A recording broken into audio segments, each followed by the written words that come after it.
Hello viewers, আসসালামু আলাইকুম।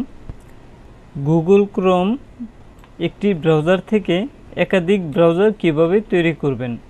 তো আপনার কম্পিউটারে গুগল ক্রোম ব্রাউজারটি ওপেন করে নেবেন।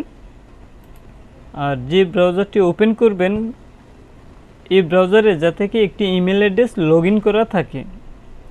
তো লগ ইন করা থাকার পর এখানে দেখেন জিমেল, এখানে ইমেজ, আর এখানে হচ্ছে আপনার গুগল অ্যাপ যে আইকন, আর এখানে হলো জিমেলের যে প্রোফাইলটি। উপরে দেখেন ছোট্ট আরেকটি এতে ক্লিক করবেন।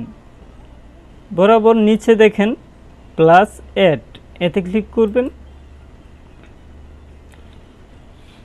এতে ক্লিক করার পর আসছে আপনার সাইন ইন।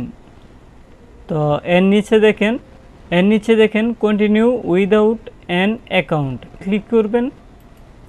দেখেন এখানে অ্যাড এ নেম, আপনার গুগল ক্রোমের যেই নাম, আপনি যে ক্রোমটি আপনি নতুন একটি ক্রোম নিতে চাচ্ছেন এর নাম। তো এখানে আমি পার্সোনাল লিখে দিই, PARSONAL, পার্সোনাল লিখে দিলাম। আর এখান থেকে দেখেন উপরে যে ব্যাকগ্রাউন্ড কালার, এখান থেকে যে কোনো কালার চয়েস করে নিতে পারবেন। তারপর ডান। তো একটি গুগল ক্রোম ব্রাউজার তৈরি হয়ে গেল। তো ওইরকমভাবে আপনারা এই যে একাধিক ব্রাউজার ওইখান থেকে ওইভাবে তৈরি করতে পারবেন।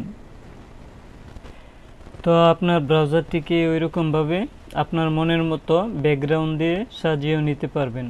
কিভাবে সাজাবেন দেখাচ্ছি। তো ডান দিকে কোণারে দেখেন কাস্টমাইজ ক্রোম, এতে ক্লিক করবেন। ওইখান থেকেও আপনি আপনার পছন্দ মতো ব্যাকগ্রাউন্ড দিয়ে নিতে পারেন, অথবা যদি আপনার কম্পিউটারে আপনার ছবি অথবা যে কোনো ব্যাকগ্রাউন্ড ইমেজ থেকে থাকে তো এখানে দেখেন আপলোড ফ্রম ডিভাইস, এতে ক্লিক করবেন। এতে ক্লিক করার পর ওইখানে আপনার ছবিটি ক্লিক করবেন। যেমন এখানে আমি ওইখানে পদ্মা সেতুর ছবিটি দিয়ে দিলাম এরকমভাবে। তো খুব সহজে আপনারা ওইখান থেকে আপনার পছন্দের ইমেজ গুগল ক্রোমে ব্যাকগ্রাউন্ড হিসেবে সেট করতে পারবেন। আর যদি আপনার ওইটা পছন্দ না হয় তো এখানে আবার ক্লিক করবেন। ওইখান থেকে আপনি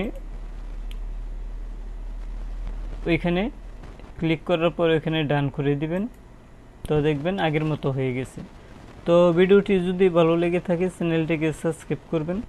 ধন্যবাদ।